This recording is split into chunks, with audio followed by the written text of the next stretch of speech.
दे रहे हैं। देखिए, मुझको लगता है कि सम्राट चौधरी को अपने शीर्ष नेतृत्व को देखना चाहिए कि नीतीश कुमार जी के ऊपर जब प्रश्न उनसे पूछा जाता है तो वो लोग चुप्पी साध लेते हैं। बहुत सारे ऐसे नेता हैं जिन्होंने चुप्पी साध ली इस प्रश्न को। बहुत सारे नेता ने कहा, एक तरफ आप कह रहे हैं कि नहीं हम साथ में हैं, सब कुछ ठीक है, नहीं पलटेंगे,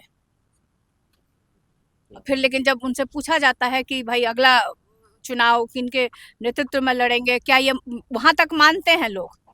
क्योंकि वोट लेना है। नीतीश जी के चेहरों को दिखा के भारतीय जनता पार्टी वोट लेना चाहती है, उनको सीढ़ी बना के सत्ता में आना चाहती है, लेकिन उनको मुख्यमंत्री का चेहरा बनाने से डर रही है। लेकिन आप लोग ऑफर दे रहे हैं तो आप नहीं, लोग डर हम गए लोग क्या? कोई ऑफर नहीं दे रहे हैं। मैंने कल भी कुछ लोगों ने मुझसे, मीडिया के भाइयों ने मुझसे भी प्रश्न पूछा था। मैंने ये कहा कि देखिए, वो दो दोस्त हैं, दोनों आपस में क्या बात करते हैं, शब्दों का प्रयोग करते हैं कि इशारे में बात करते हैं, क्या बात करते हैं ये दोनों लोग ही समझे। लेकिन सम्राट चौधरी तो कह रहे हैं स्थापित करना चाह रहे हैं तेजस्वी यादव। नीतीश कुमार कह रहे हैं कि 2 बार गलती होगी। देखिए, 2 बार तो नीतीश कुमार जी ने तेजस्वी जी को स्थापित कर दिया। सम्राट चौधरी को यह भी सोचना चाहिए कि उनके पिताजी में इतनी शक्ति नहीं थी सम्राट चौधरी को स्थापित करने के लिए। उनको स्थापित करने वाले लालू प्रसाद यादव जी हैं। तो जब सम्राट चौधरी को और बिहार के युवाओं को स्थापित कर सकते हैं लालू प्रसाद यादव जी, तो अगर अपने बेटे को स्थापित करना चाहते हैं और बिहार की जनता चाहती है ऐसे युवा को स्थापित करना बिहार में, जिसने वादा किया था कि जब हम चुनाव में जीत के आते हैं और आप उनको मौका देते हैं तो हम 10 लाख सरकारी नौकरी देने का वादा उन्होंने किया था। और जब नीतीश कुमार जी ने तेजस्वी को मौका दिया, उप मुख्यमंत्री बनाए, तो उन्होंने वो करके दिखाया। तो इसमें क्या हर्ज है?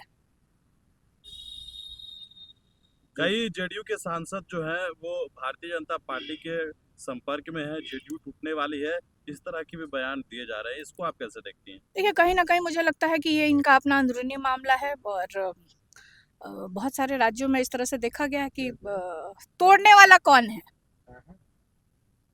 गौर करने वाली बात होगी कि तोड़ने वाले तो आप मतलब इशारा कर रहे हैं भारतीय जनता पार्टी को ही ना, क्योंकि जो बयान आया है। हाँ, तो भारतीय जनता पार्टी को ही आप कह रहे हैं ना, उन्हीं की ओर आपका भी इशारा है।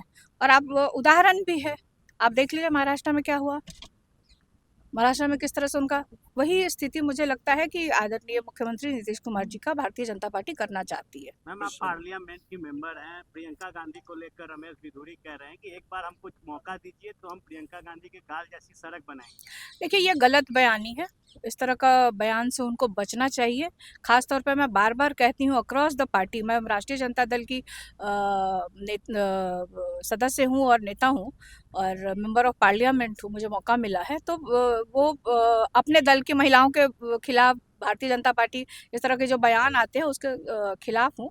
इस तरह के बयानों से रमेश बिधूरी जी को बचना चाहिए। लालू जी को भी कोट किया कि लालू जी कहते थे। देखिए, लालू जी ने कभी पब्लिकली या कहीं नहीं बोला है और ये जहाँ तक मुझे मेरी उम्र बहुत कम थी, लेकिन मुझे ये पता है, मेरे पिताजी ने ये बताया कि आदरणीय अटल बिहारी वाजपेयी जी के अब वो बड़े नेता थे, आपस में उनकी क्या बात हुई और कैसे ये बात मीडिया में आई, इसकी जानकारी नहीं है। और हमेशा लालू जी ये कहते रहते कि हम नहीं कहते थे, आदरणीय अटल बिहारी वाजपेयी जी इस बात की चर्चा करते थे।